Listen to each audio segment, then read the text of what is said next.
সম্পূর্ণ ভিন্ন ধরনের আলুর দম, একদম সম্পূর্ণ নিরামিষভাবে তৈরি। প্রথম থেকে শেষ পর্যন্ত দেখার অনুরোধ রইল, আশা করি আপনাদের ভালো লাগবে। এখানে কতগুলো সেদ্ধ আলু নিয়েছি। এভাবে প্রত্যেকটা আলুর স্কিনকে পরিষ্কার করে নেব।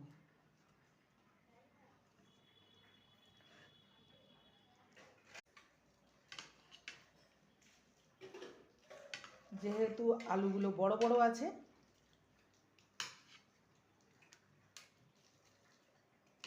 এইভাবে সমস্ত আলুকে কেটে নেব। মশলা রেডি করে নেব। এখানে 4 টুকরো আদা, একটা মিডিয়াম সাইজের টমেটো আর 2টো কাঁচা লঙ্কা একসঙ্গে পেস্ট করে নেব।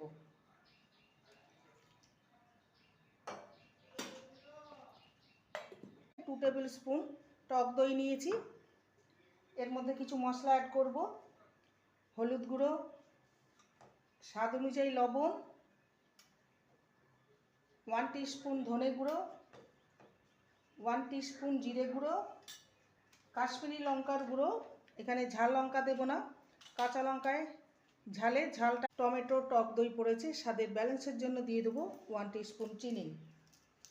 এবার একসঙ্গে মিশিয়ে নেব। কড়াইতে দিয়ে দেবো সর্ষের তেল। তেলটাকে ভালো মতন গরম করে নেব। সামান্য লবণ আর সামান্য হলুদ গুঁড়ো আর সামান্য লঙ্কার গুঁড়ো।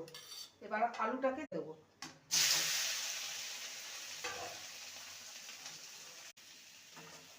আলুটাকে ভালো মতন ভেজে নিয়েছি। এবার এটাকে নামিয়ে নেব। 1 টিস্পুন পাঁচফোড়ন। এই পাঁচফোড়ন দেওয়ার ফলে আলুর দমের টেস্টটা সম্পূর্ণ বদলে যাবে। আর একটা তেজপাতাকে 2 টুকরো করে দিলাম। ফোড়নটা ভাজা হয়ে গেছে। এবার আদা, কাঁচা লঙ্কা, টমেটোর পেস্টটা দিয়ে দেবো। করে কষিয়ে নেব।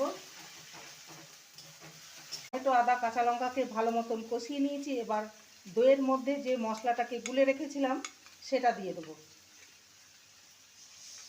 ভালো করে কষিয়ে নেব। এখনো পুরোপুরিভাবে কষেনি। এবার এখানে যোগ করে দেবো 1 টেবিল স্পুন বেসন। ছেড়ে গেছে। এবার দিয়ে দেবো উষ্ণ গরম জল। আলুর টুকরোগুলো দিয়ে দেবো। গরম মশলার গুঁড়ো, ধনেপাতা কুচি, 1 টিস্পুন ঘি। ডিফারেন্ট টাইপের আলুর দম যদি খেতে চান তাহলে এই রেসিপিটি ট্রাই করতে পারেন। রুটি, লুচি, পরোটা, গরম ভাত, ফ্রাইড রাইস সবার সাথে পরিবেশন করতে পারবেন।